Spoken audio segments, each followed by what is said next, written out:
Welcome, beautiful people, to Camp Koji. My name is Joel. Thank you for joining me as I break down the biggest gaming news from the week that was on the only podcast you will ever need.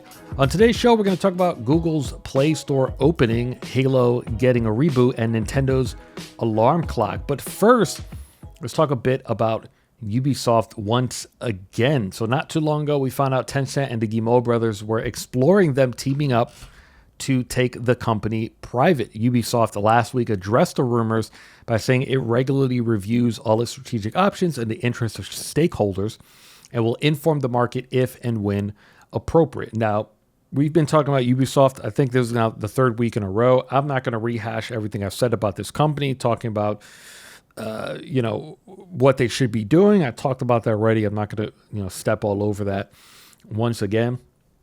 But I will say, over those last two episodes, I did kind of say that this was the most logical conclusions, was for Tencent to just kind of take more shares because they already have such a healthy stake in this company. And it seems like that's exactly what's going to happen. Now, this is just a rumor. It's not guaranteed. And, there are a lot of people that are upset about this. They don't want this to happen. But I think this is inevitable at this point. I really don't think that this company has much more of an option or wiggle room. I think absolutely 100% they have to find a way to go back private. And, they definitely do have to rethink their strategy. And I think that when this happens, because I don't even think it's a if, I think it's a when, there would definitely probably be a lot of losses at Ubisoft. I think they definitely still do have too many studios, and I think they're going to start realizing that and closing things down. And yeah, I think they just have to go back to playing small ball once again and kind of take it from there. Now, also, according to Insider Gaming's Tom Henderson, Star Wars Outlaws has sold just over 1 million copies, which is kind of as bad as it gets. It really doesn't get any worse than that. For a game to sell 1 million copies and it take them that long to hit 1 million, probably even took them like the whole month in order to hit 1 million. That's really as bad as it gets. It doesn't get any worse than that. We just, saw that Atlas with Metaphor ReFantazio reach 1 million before the game even came out. Pretty much the game launched and Sega immediately announced, hey, we sold 1 million copies. So when you think about something like that, and then you consider a game like Star Wars Outlaws, a game that easily cost them over $100 million to make, and then you remember that Disney is a partner, right? Because they had to use the Star Wars license. So they don't even get the lion's share of the profit. They still have this mega partner to cut into, and Disney's cut is not going to be cheap.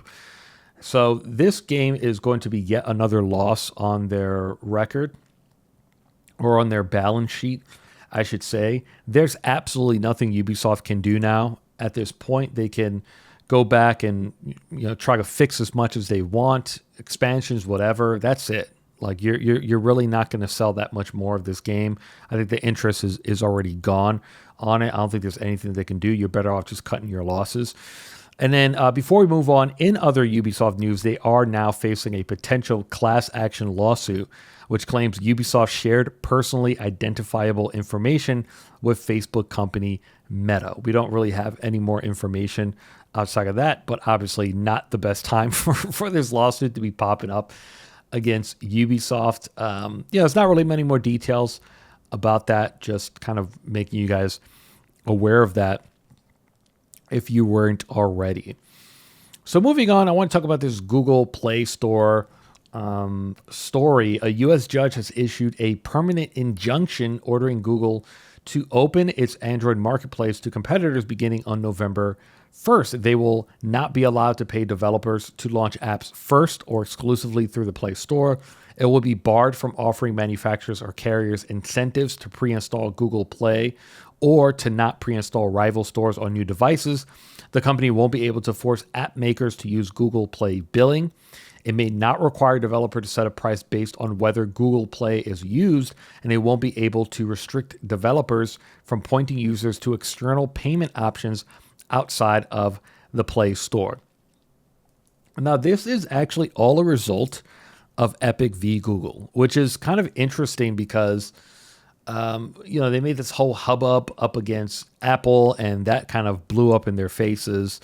And, this is kind of one of those that, because of something that happened in the middle of that trial, part of the discovery, they discovered that Google was, in a sense, going to these manufacturers like Samsung and paying them to pre-install the Play Store on their phones. And I think they were offering them sort of incentives along the way, where there was like, I think it was like less of a cut from the Google store. Like they weren't subject to the same 30% cut as everyone else. And I think that they were cutting the same deals with like Spotify. It was just kind of this whole mess that sort of rose to the surface through discovery. And that's basically what has led to this conclusion. They said they will appeal this decision.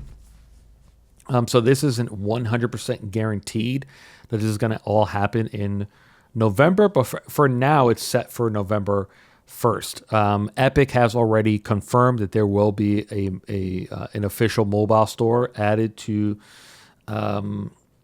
Google, but it also carves a path for Xbox's mobile store. Sarah Bond announced that starting in November, players will be able to play and purchase Xbox games directly from the Xbox app on Android. Now, I think it was like a week ago, they sort of redesigned the app to make it a lot more streamlined, kind of bring everything together into one app instead of you having an Xbox app and a separate Game Pass app. And they've been talking for a while about how they wanted a mobile store, but this is, first of all, it's exclusive to Android. You will not be able to do this on iOS. Apple still runs kind of their walled garden. It's sort of coming down a bit in the EU, but there's still a lot of issues over there. Apple will obviously never do this unless they're forced to do it. Obviously, Google is probably not happy to have to do this either. That's just the way that big tech is right now at this point. They won't do anything unless they're forced to do it.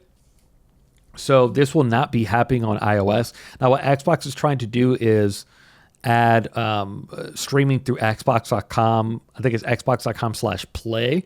So even if you're on an iOS device like your phone or an iPad, that you'll still be able to take advantage of this new feature, which is that, two things. Number one, being able to purchase a game and be able to stream it immediately. So that looks like it's only going to be on Android. But then now there are these conversations about you finally in November being able to stream games that you own. And it's a little very much up in the air. It looks like it's for digital. I mean, if you have a game in your disk drive, there is sort of remote play that you can do for Xbox. So it looks like it's just stuff that you already have digital licenses for.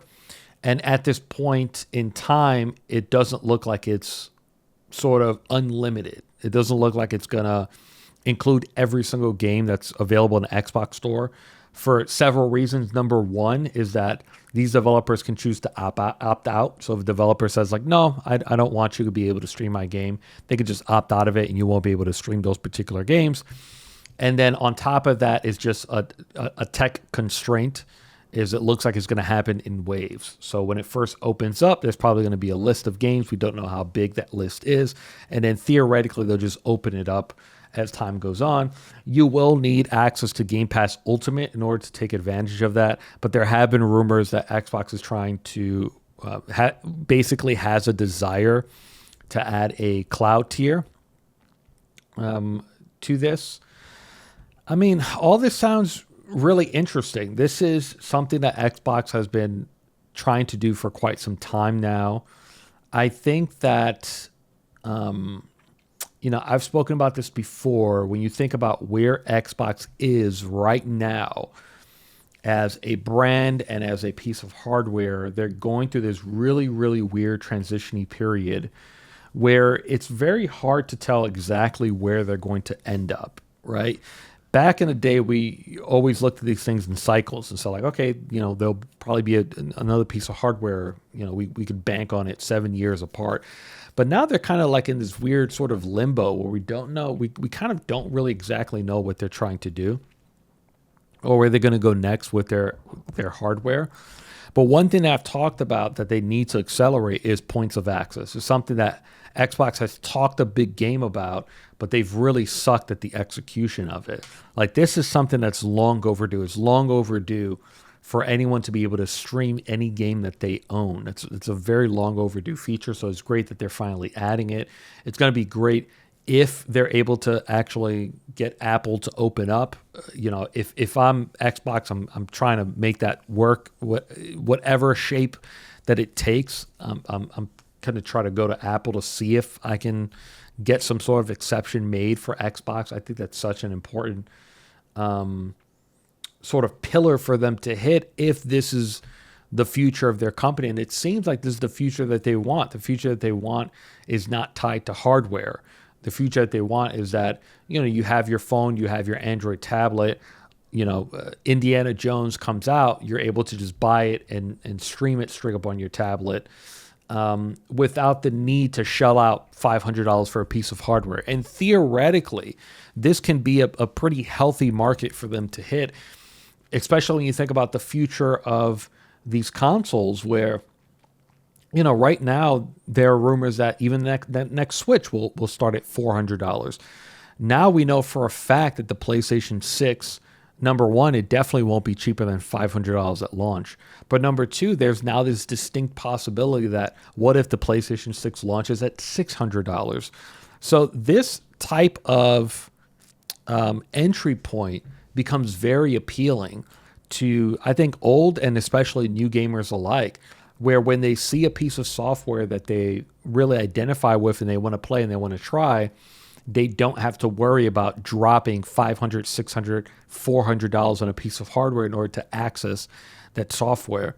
So it is a big point of acceleration for them. So it's all this sounds really good, right? Sounds great. But, the other half of it is it going to work? How consistent is it? I feel like xCloud has not been the most consistent service, especially when a lot of people are trying to use it at the same time. So we'll have to sort of wait and see for people to test that out and kind of talk about exactly how well it's working. And then, of course, theoretically, this also means that if you own a Samsung TV, you'll be able to stream the games that you own. And then the same goes if you went out there and bought an Amazon Fire Stick. So all of this sounds really, really good for Xbox. This is such an important pillar for them to hit based upon this strategy that they've been talking about for years. Hopefully the execution is there for them on the other side.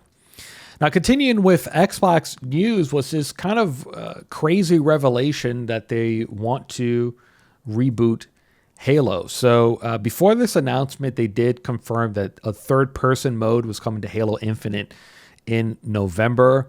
And then just out of nowhere, we got this video that they released about rebooting Halo entirely. We found out that as a franchise is going through kind of a reboot, they're switching over to Unreal Engine 5. I think the current engine that they use for Halo, I don't remember the exact name, but it's either Slipstream or Slipspace, something like that, is the current engine that 343 has been using for a while for Halo.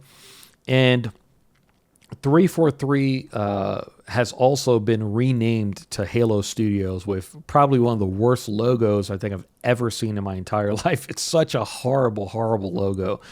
But now they're renamed Halo Studios. So going a step further, 343 always alluded to Halo. It's a name that they took straight out of the Halo games. So I think the reason why we're seeing this renamed Halo Studios is not just because they're switching over to Unreal. I think it's just a PR play. Like, there's sort of been this stink on Halo ever since 343 took over. And the thing about it is that these Halo games that they've created, it's not like they're bad. It's not like they're awful, right?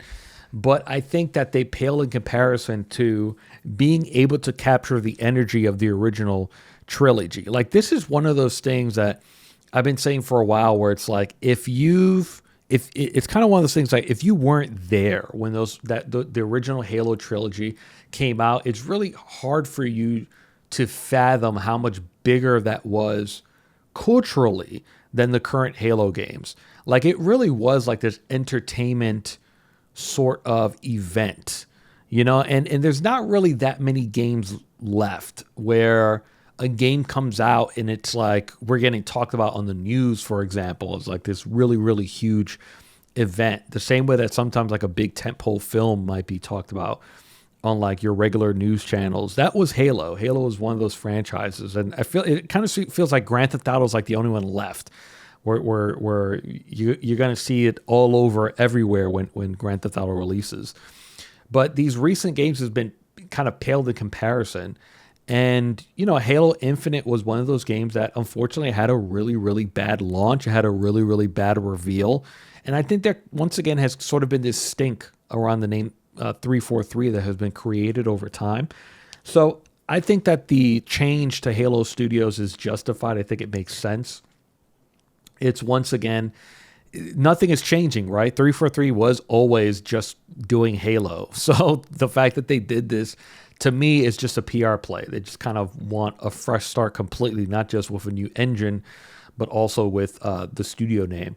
They did confirm that multiple projects are in development. According to reputable Halo insider Rebs Gaming, Halo Infinite 2 was in development before it was canceled in late 2022 following a leadership change. I'm very happy that that did not go through. I don't think a sequel to Halo Infinite would have made any sense at this point in time. And, after Halo Infinite's release, look, the game is a lot better now from what I hear. I haven't played it since it first launched. Maybe I'll find some time to go back and give it another try, because I really haven't played it since it originally launched. But a lot of people are saying that the multiplayer has definitely improved. This third-person mode seems to be something that has gotten people excited, kind of enough to think about logging back in. There were rumors about a battle royale that was in development but was scrapped. I agree with that. I think if it were to released 3 years ago, or 2 years ago even, I think it would have been something that I think would have found some traction. At this point, I don't really know exactly how something like that would work out. It's good to see that they do have multiple projects in development. I think the move over to Unreal makes sense. I've talked about this before, where it's like, it's like bittersweet every time you hear about a new game getting Unreal. There's something kind of unhealthy about that, about one company now being like the primary engine for almost every single AAA game that we see out there. But at the same time, I think if any company needed to make this move, it was Halo Studios. Absolutely. This will increase their acceleration. It increases their ability to outsource and contract, because Unreal Engine at this point has become a universal language amongst designers and developers. So it just really makes a lot of sense for them at this point. And of course, the other conversation is about what does this mean for Halo and PlayStation. Obviously, since we've seen Xbox moving everything over, I still see people online that are saying no, it's not going to happen. I disagree. I think it's absolutely in play. If someone, if I'm a betting man, I had to put money on it, I would put money that Halo is absolutely going to become to PlayStation. I think people need to accept that the game has changed. Everything has changed. I think at one point I would have agreed with that. If we had this conversation, maybe even just a year ago, I probably would have been like, no, I don't think Halo is going to go. I don't see Gears of War going to PlayStation. To me, I've been saying that everything changed when Doom went to PlayStation. That's when I said, that's it. Like, Doom going to PlayStation that was a signal change. And obviously we now know that Indiana Jones, there's heavy rumors that Flight Simulator and Forza are going to be the next games to come to PlayStation. To me, it just, at this point, based upon the strategy that they seem to be interested in, it just doesn't matter at this point. And I know that there's still a lot of people that look at this from the console wars lens, and it almost feels like, your favorite team has given up, right? They've thrown in the towel. And I don't really think that that's the way to look at this. I think the way you have to look at this is what I've been saying for quite some time. This is a need, not a want. Xbox needed to do this. Microsoft, went ahead with their plan and spent over $70 billion on this mega publisher. And, it just hasn't fueled console sales the way that they wanted it to. I mean, look at even just something very recent with Starfield Shattered Space, which came out to middling reviews. I think the Metacritic is, I don't even remember what it is. I think it's around the 50s or something like that. The user score is around like 50%. On Metacritic, it's really bad. It's negative. I think it's officially negative on Steam. I don't have the official pages and numbers in front of me right now. But, nothing seems to be really working for Xbox at this point. And they made this pivot. They made this move. They made this change. And when you make that change, at this point in time, you can't really be picking and choosing. Like, that's it. You open the door. You kind of just have to walk through it. And I think as fans, you just have to accept that this is now going to be their future. And this is why I've said before that I think that their only path to success in terms of remaining a major player among like the big three, as we've looked at it for over a decade, is if they enter into digital distribution and create a better digital distribution model, and take advantage of the fact that our industry is going to continue going digital. That's really the only play that they have left at this point. So we reached this moment right now where you have to just position yourself as the heads of Xbox and say, what is the benefit of this next Halo game or games only existing on Xbox? And you know what? There is no benefit. So I'll tell you right now, if Halo could run on Switch, I could see Halo coming to the next Switch also. If it's capable of running on Switch, it's going to happen. That I don't know how else to put it. Like, that's it. That's really the way that you have to look at it. I understand that you look at it from like this old school mentality of like, no, it's their IP. It's an Xbox IP. That can't happen. But even PlayStation, to a sense, is also not thinking that way anymore. When you think about Horizon coming to Switch, I understand that there are some sort of conclusions that people are jumping to that it's because of Lego. Or when they partnered with Lego said, we'll let you use the license, but you have to bring it to Switch. And I don't think it's that simple. I think it's, I think it's PlayStation understanding that IP is king, intellectual property is king. We're going to talk about it very soon with Nintendo selling an alarm clock, right? That alarm clock is being sold by intellectual property, right? The alarm is shit. It doesn't really do that much, right? It doesn't have that much technology, but it's really about that IP. PlayStation is understanding that the IP is really where the power is. And if you want to grow an IP, you have to increase points of access to that IP. So I'm sure they were more than happy to put that Lego Horizon game on Switch because they know it's going to do pretty well. When Until Dawn, that reboot came out, it launched on PC day of. And the reason why that even exists is because there's the Until Dawn film. If you want that film to do well, you want as many people to have access to that game as possible. This is why I've said that I can guarantee you right now, PlayStation has had conversations about bringing Helldivers 2 to Xbox because it is their one IP, that one game that they have that I think that there is so much room to grow a game like that. And it theoretically, technically, fiscally makes a lot of sense to exist on Xbox. Now, I'm not saying that it's guaranteed 100% to happen, but I guarantee you that they crunched numbers and they looked at it internally because, once again, the game has changed. Everything has changed about the way that we look at consoles. Everything has changed from consumer behavior in terms of how they access video games. It's changed forever. So to think that Halo coming to PlayStation is impossible, I don't think so. Even if it's a window, similar to like Indiana Jones has a bit of a window separating the Xbox PC release from the PlayStation release. I can't imagine a scenario now where within the next 5 to 7 years we don't see Halo on PlayStation. I just don't see that happening. Heck, even Halo Infinite coming to PlayStation, I think, is an absolute possibility. There's rumors about the Master Chief Collection getting not rebooted, remastered. That's the word I was looking for. Remastering of the Master Chief Collection coming to PlayStation. I think that's pretty much undeniable at this point.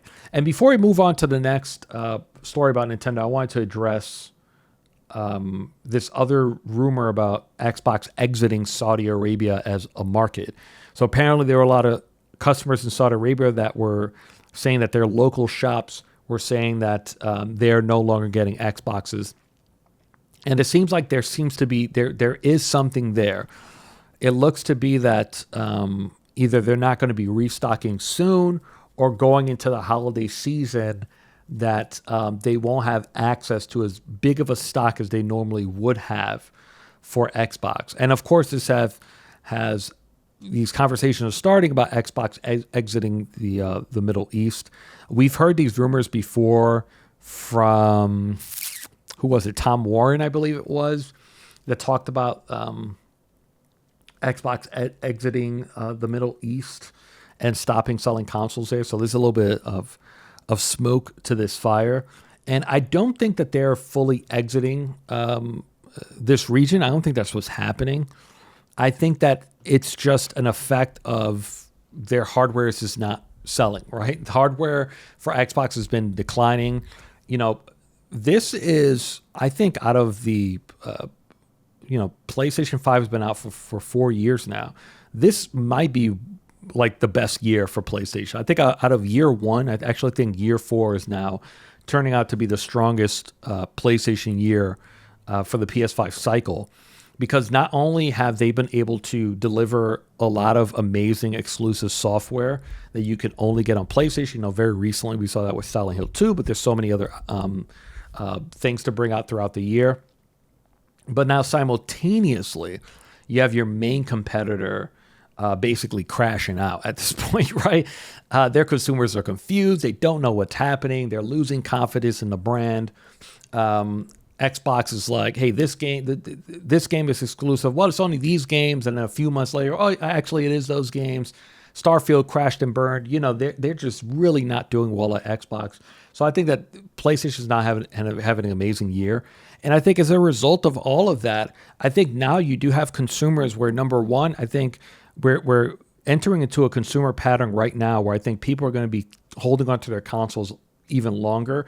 We saw that with PS4, PS5, where earlier this year we found out that PS4 and PS5 users are split almost exactly in half, where you have 50% of active PlayStation users still on PS4, the other 50% are on PlayStation 5. And I think a lot of them aren't going to move over until there is a price drop. And I think there are going to be a lot of consumers that are going to feel a lot more comfortable transitioning either straight into PS6 or transitioning into PS5 at a discount, because I think they know that PlayStation is going to run the same play again next year, where a lot of their late titles are going to be releasing on PlayStation 5 and PlayStation 6.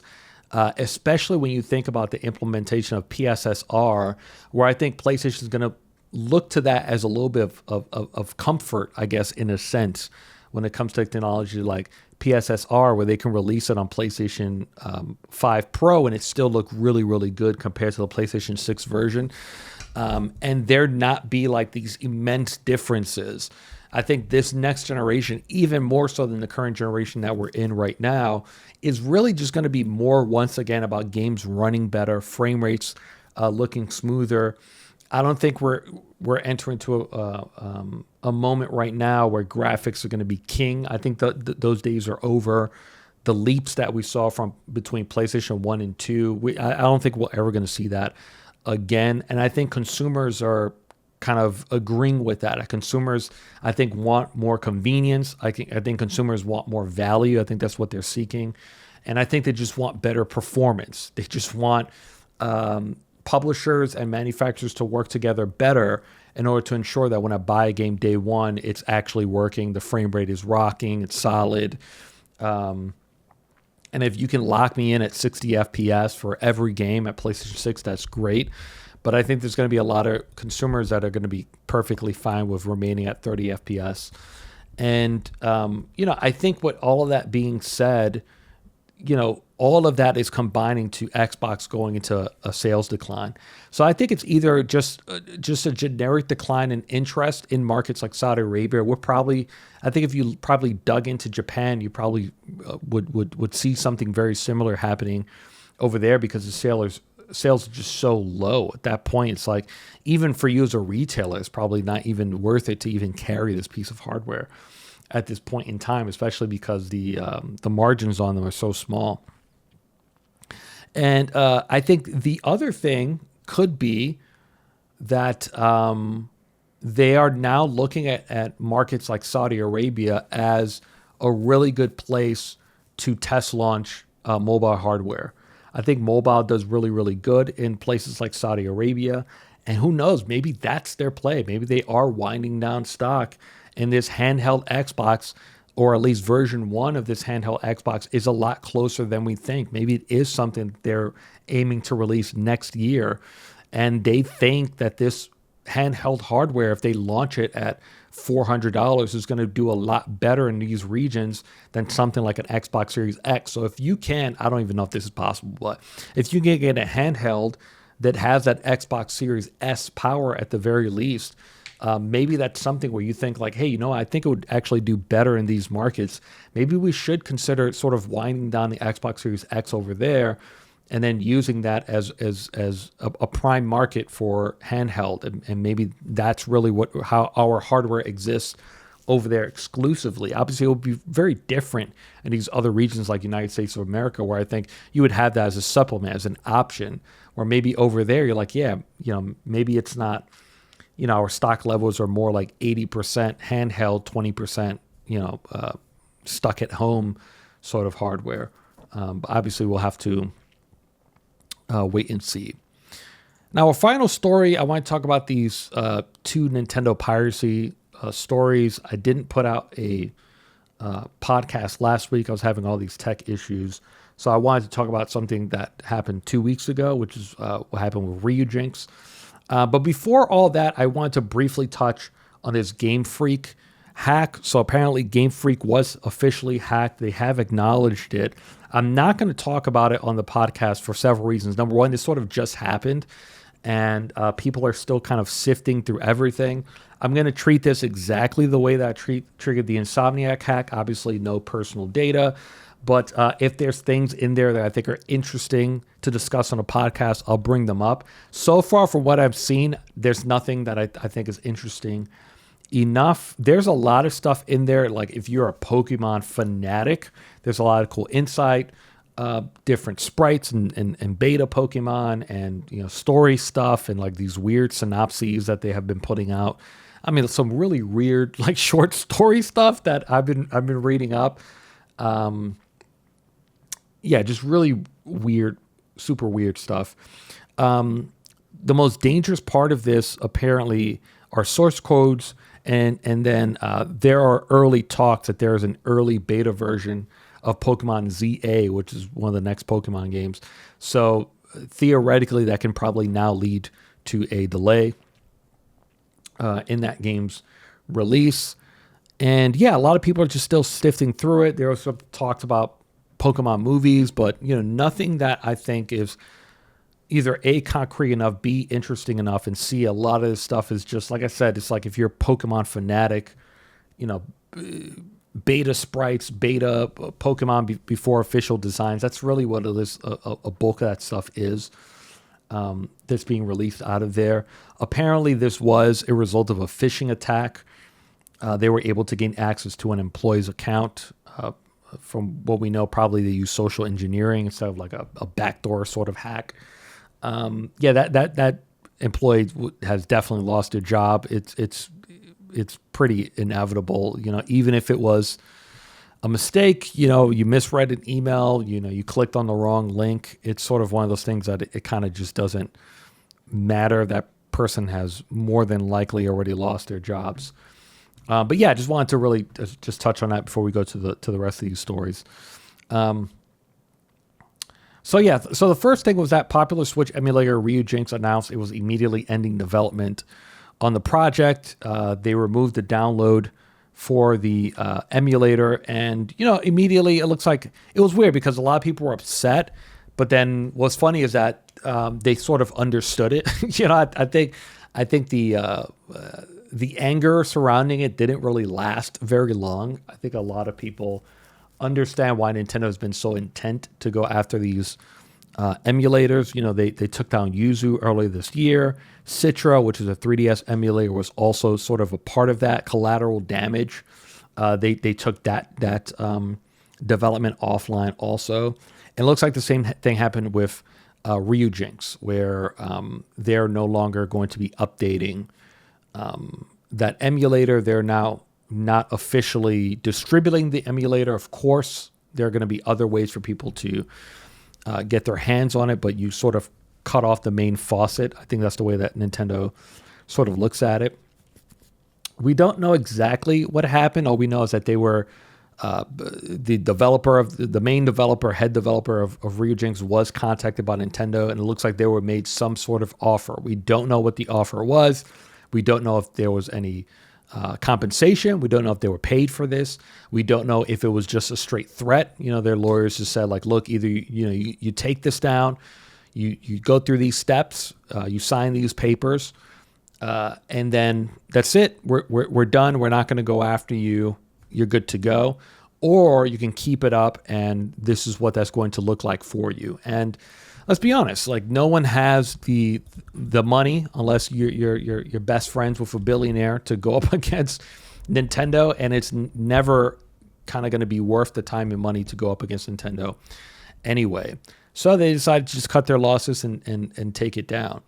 And this is one where I think it's funny because I've seen some people online saying like, oh, I wish Nintendo was like Xbox and PlayStation. I don't understand why they kind of keep going after these emulators. I think you are nothing short of delusional if you think that if a PlayStation 5 and an Xbox Series X emulator existed right now, that Xbox and PlayStation would just be totally cool with it. They wouldn't try to do everything within their legal limits to try to take it down. Because that's what Nintendo did here, right? Nintendo taking these emulators and these emulator developers to court is not like a surefire guaranteed win for them. And Nintendo's a company, the way that they litigate is either you're guaranteeing me a W or I'm not going to court over this. And, there's a lot of precedent about emulators and them being legal. The only gray area really is ROMs and the distribution of ROMs, right? So outside of that, Nintendo is going to go through any other recourse that they can in order to take this down. So one was going after Yuzu's emulator or Yuzu's company, which I think was called Tropic Haze, I think it was, and getting them to take down Yuzu. And this is the other option, is who knows, maybe they kind of offered this person, here's $100,000 because they felt that was worth it at the time based upon a lot of the losses that they felt that they were incurring. Legend of Zelda Tears of the Kingdom, they said in that case against Yuzu, was downloaded over 1 million times. It was pirated over 1 million times before Tears of the Kingdom even released. And the thing about it is that, you'll have a lot of these people that want to tell you that, that's not how I use Ryujinx and Yuzu. I use it. I buy my Switch games and I back them up, blah, blah, blah. But you are in the vast minority. And the thing about emulation is I will always defend emulation because it is the only way that we can preserve a lot of the games that we grew up playing. And then the funny thing is that the same way that if you started playing video games on the NES or the SNES, the same way that emulation is your only kind of easy and viable option to access those games once again, and sometimes it is the only way for a lot of these games that have been lost to time, whether they were digital only or otherwise. The same way that you are going through that experience, these kids that are growing up right now, this will be their experience at one point in time. At some point in time, 40 years from now, Some kids' first Zelda was Breath of the Wild. Some kids' first Mario was Super Mario Odyssey. And in order for them to share that with their kids in the future, emulation might be the only way to do it, especially now when we're talking about being so digital dominant. In our industry, we saw recently the Xbox 360 store closed down. A bunch of those arcade games are now lost forever. If it wasn't for emulators, you wouldn't be able to play it. And we are the only industry that sort of suffers from this, right? Where if I'm talking to my nephew about music, for example, hip hop music, I can talk to him about an artist called Big L. And he's going to, well, who is Big L, right? And I'm able to not only tell him about Big L's contribution to hip hop and how he was one of the biggest artists out of New York, but I can also very easily and quickly pull up my phone, go to YouTube, search Big L, that Bobbito freestyle, and play it for him, and we can have a discussion about it. We can't do the same thing for video games. It's not that easy for me to go to him and say, like, hey, one of my favorite NES games was actually called Kung Fu. It's just not as easy, right? I need NES hardware. I need the original hardware. I need the original cartridge. I need a converter to even plug it into a modern TV. It's a big to do.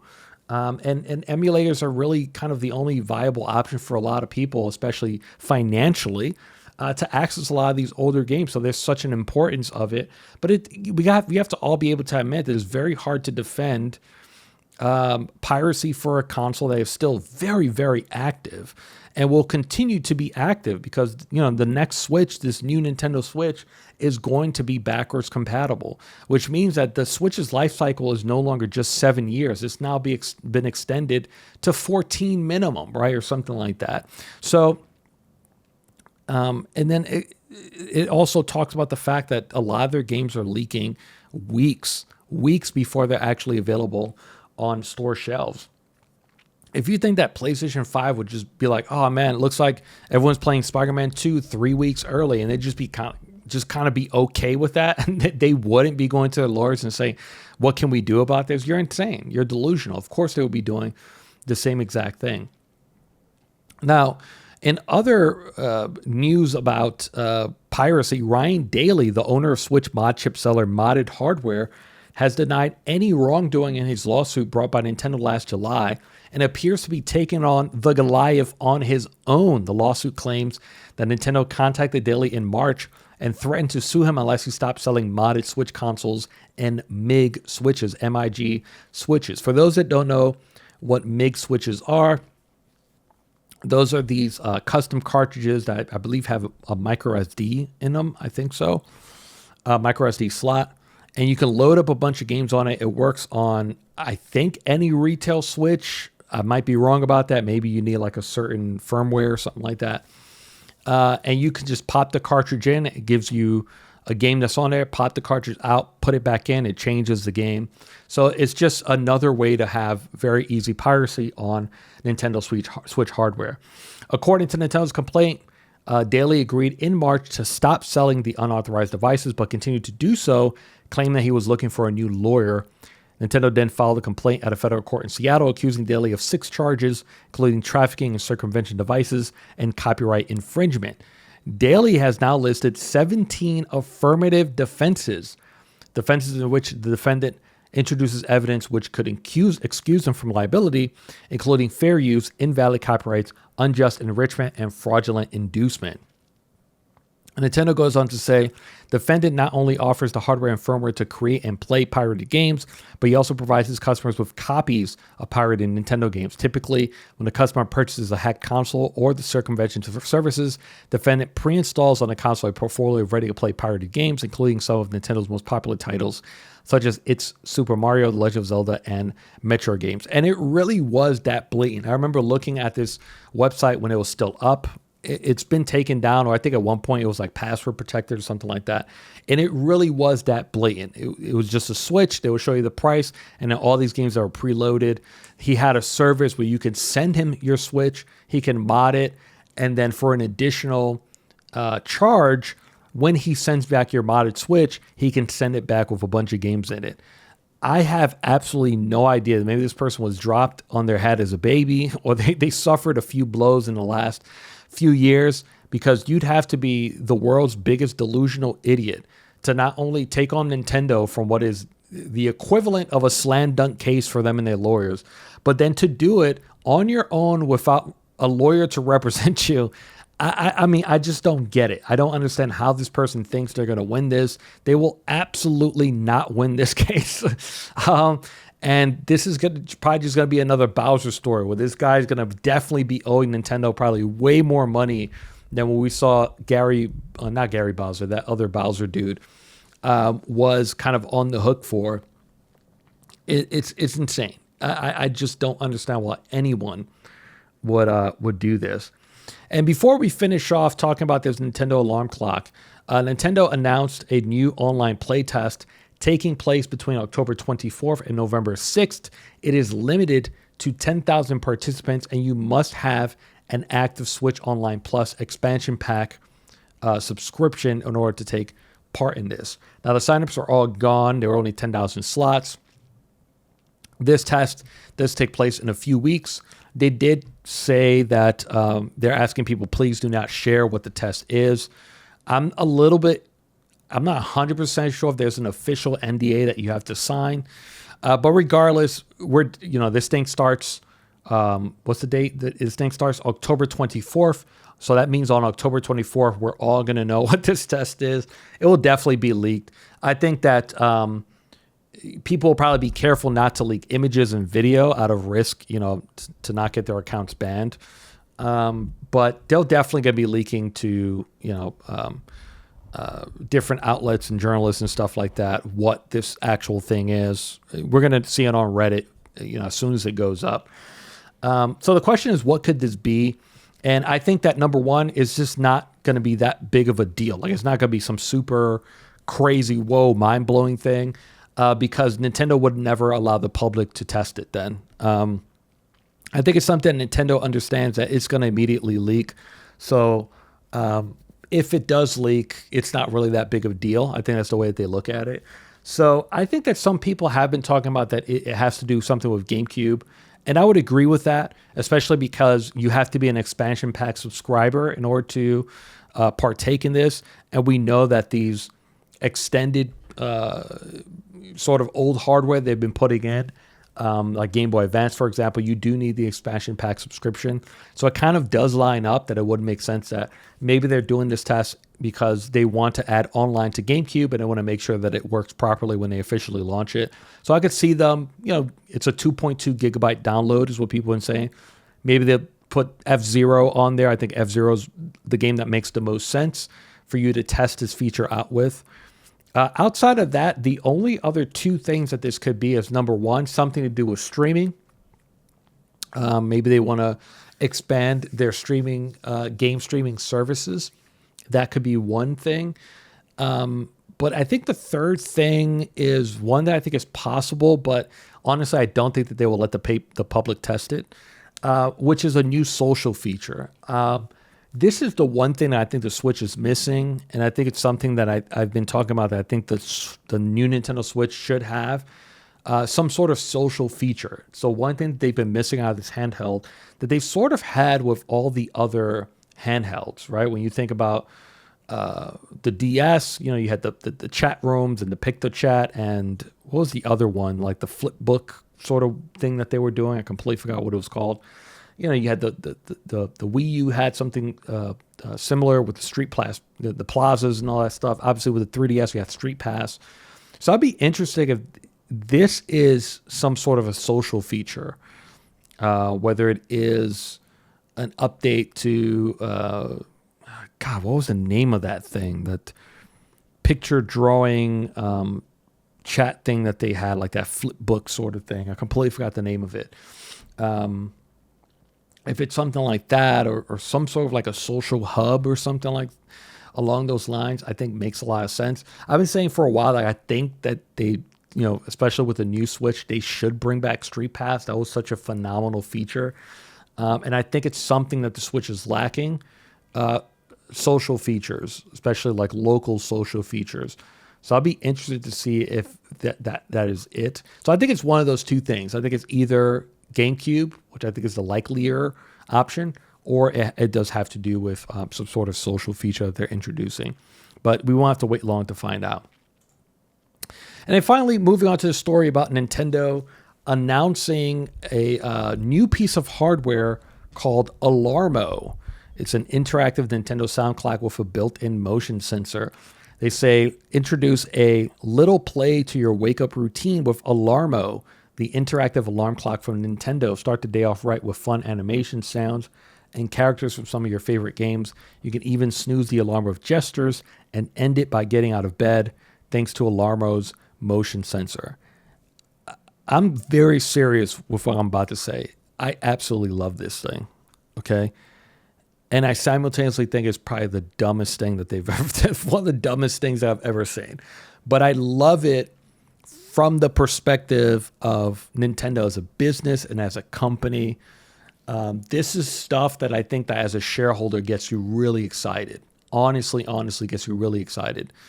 Nintendo throughout their history has been way more than just video games. If you look back far enough, you find hotels and cabs and cards and toys and strollers and all these crazy weird things, the grabber, all these crazy weird devices and things that they've created. So it's sort of deeply seated in their DNA. And I think that Nintendo over the last few years has sort of begun to understand that they've really reached the tip of the iceberg for themselves as a company. And that tip of the iceberg is the not only just the spreading of their intellectual property, but the spreading of Nintendo as a name, a force to be reckoned with on the level of a Disney, right? And you see that a lot with them going into films. We know that the sequel to Super Mario film is in development. We know that the live action Legend of Zelda is in development. I'm sure they have some other stuff going on. We see it with how far they've stretched with their licensing. And they understand that they really are at that point where they have officially exceeded video games. They are no longer a video game company anymore. And this alarm clock just kind of furthers that. And honestly, I haven't sat down and thought about what else could they do. I don't know. I'll have to really sit down and really give it some thought. But this is one of those things like it's like, oh, all of this, everything about this makes sense. Love the design of it. The only thing I don't like is that it's not really a round screen. It's a square screen inside of a round sort of case. But the design of it is just phenomenal. I think they did a really great job there. I think what the alarm is capable of makes sense. I think it's really cool for fans. The sounds and the music and all that stuff. The fact that they are promising free updates, I think is really, really cool. This thing is $100. And look, I think if you are a core Nintendo fan, it doesn't matter at this point what Nintendo makes. I don't think it really matters what they create. If you're a core fan, you're going to buy anything that this company makes. But I think $100 is just so absolutely absurd that it is once again proof point that we have reached this point in capitalism where I think every company on the planet right now is they're done with charging for what they think something is actually worth. Like those days are now over. We're now at this point where companies are now charging what they believe they can get away with. And Nintendo has kind of been at the forefront of this. And I've brought this up before in the past about the way that they price different games. Like one remake that it seems like they didn't really do that much on, that will be $60. But then the Metroid Prime remake where they threw a remaster where they did a lot of good work on it was only $40. So it really just kind of goes to show you that it's not about what they think is fair. It's about what they think they can get away with. And when they first announced this and I clicked on it, I got the alert for it, and I'm watching this video, as I'm watching, I'm like, oh man, my nephew would love this. I think I should get him maybe I should get this for him. And I'm thinking in my head, I'm like, oh, my guess is going to be $50. I was blown away when I saw it was $100. I definitely, if you show this to absolutely anybody, I don't think anyone would ever guess this thing is $100. It is nowhere near worth $100. This thing cannot be more than $10 landed in terms of a cost. It's just insane because $50 is like, for Nintendo, it's like, oh, we're going to make a nice, very nice and healthy profit. It's another thing that someone's going to put in their home on their desk to remind them about us every single day. They don't even have to play a Nintendo game to think about Nintendo. That's just a win-win for a brand any day of the week, right? So $50 is healthy. $50 is fair for our consumers, especially in this economy that we're in right now. But Nintendo said, nah, $50 is fair, but we can get away with $100. And the reason why they feel so confident about it is intellectual property, as I spoke about it earlier. Think about any company, right? Even Sony is like Sony, Samsung, whatever, any major electronic company putting out a $100 alarm clock. And then you say to yourself, what does it do? Can I listen to the radio? No. AM, FM? No, you can't do that. Oh, well, does it have a speaker? Can I plug my phone into it? Is it like a Bluetooth speaker? No, it's not that. It doesn't do that. Think about how insane you would call a company if they charged $100 for an alarm clock that literally was just an alarm clock, right? With the most basic technology in there. Like I said, the screen is, trust me, they could have done a rounded screen, but they looked at the cost of it. They're like, that's going to add extra, $3-5 to the build cost. Nah, just make it a square, keep it black with the background. We'll make it work. This $100 alarm clock doesn't come with an adapter. It comes with the USB cable, but it doesn't even come with the adapter, right? So if you want to plug this into a wall, now this $100 alarm clock is now the $110 alarm clock if you don't already have an adapter. Think about the mentality behind that. To add one of these adapters, it probably would have been increased the build cost by 50 cents, maybe conservatively $1 per unit. And I think Nintendo just internally looks at it as like, or we're probably going to sell 1 million of these. If I put an AC adapter on, I'm going to lose $1 million. So let's just go ahead and not do that. Just the mentality behind that is so insane to me that it's like, no, I'm going to charge you $100. I'm not going to increase my build cost by like $1.50, however much it is. So it's up to you to go out there and, pay $10 for an adapter, because essentially this item is kind of incomplete if you don't have a spare power brick at home. I mean, it's just kind of crazy to me. But yes, it's already out. It sort of looks like it's in a bit of like an early testing period. I think it's only in select regions. You can only order it through Nintendo Switch online, so you have to be a member in order to order this item. If I'm not mistaken, I think it is still available, but it's not shipping out yet. I think it's pushed back to like November or something like that for you to get it shipped. And I think the Nintendo New York store had it, but they sold out within 24, 48 hours or something like that. So it looks like they didn't really have that much stock there. And then I believe they claim that it goes on regular sale in January. So you're basically, I guess, part of the test market if you go ahead and pick one of these up. Hot releases for the week. October 15th, we have New World Aeternum, PS5, Xbox Series X, Neva, PC, PS5, Switch, Xbox Series X, Squirrel with a Gun, PS4, PS5, Xbox One, Xbox Series X, and Darksiders 2 Definitive Edition, PS5, Xbox Series X. October 16th, we have Crow Country coming to PS4 and Switch. October 17th, we have A Quiet Place: The Road Ahead, PC, PS5, Xbox Series X, and Super Mario Party Jamboree coming to Switch.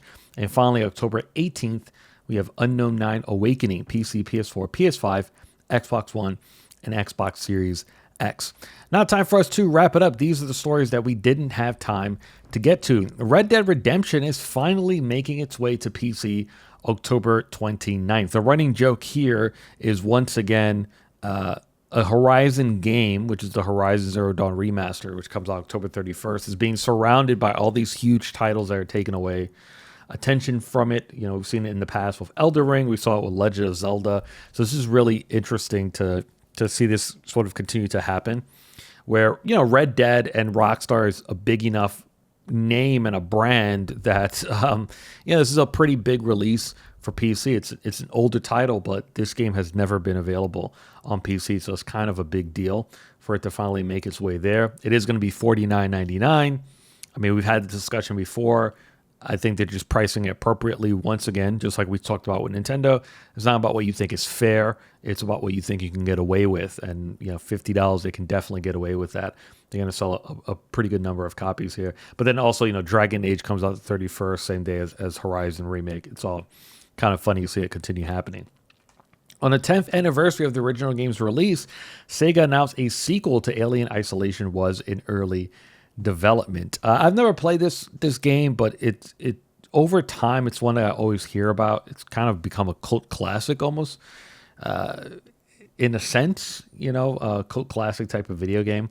And on the eve of the discussion, IGN's infamous 5.9 review was brought up. Again, some people claim that this 5.9 was one of the reasons why this game died. No, I don't think that's actually what happened here. I don't think that's the reason why this game didn't do very well. But it's just kind of funny. People are discussing it again. I don't think that affected the sales as much as I think people think it did. In a new update, Steam now warns players that they are only buying a license to play a game when checking out. Now, we talked about this a few weeks back, that this was a bill that was introduced, I believe it was in California. It looks like Steam is getting ahead of it, and it also looks like this is going to be a system-wide change. I don't think it's something that's limited just to the state of California. I think it's just going to be available in all Steam. Let's be honest, this is not really going to make a difference. It's good to get people more informed, but especially on something like Steam, where it's traditionally been digital only pretty much throughout its entire run as a platform. I don't think this is something that's going to stop anyone from buying games. As I said, this is a good start, but it's definitely not enough. I think consumers definitely need way better digital protections. And finally, according to Insider Gaming, Hogwarts Legacy is getting a definitive edition, which contains around 10 to 15 hours of additional content with a new story quest, side quests, activities, and outfits. It looks like WB is trying to make up for that Suicide Squad money that they lost. This is probably a good way to do it because this game did so well last year. I enjoyed my time with the game. I'm actually not even a Harry Potter fan, but I thought the game was actually really well done. Personally, will I pick the game back up in order to go through this content? Probably not. I don't think there's enough here. I think I played that game. I think I'm done with it. It was fun, but it's pretty cool to see them get a definitive edition for anyone that has not tried it yet. Shout out of the week goes out to Atlas. Metaphor ReFantasio sold 1 million units on its first day. Pretty phenomenal result for them. Make sure to subscribe to Camp Koji on your favorite podcast platform so you can listen to it on the go. If you already are, please leave us a review. It helps more than you know it. Thank you guys so much for joining me. Please follow us on Twitter and YouTube. Once again, I'm Joel, and I will see you all next week.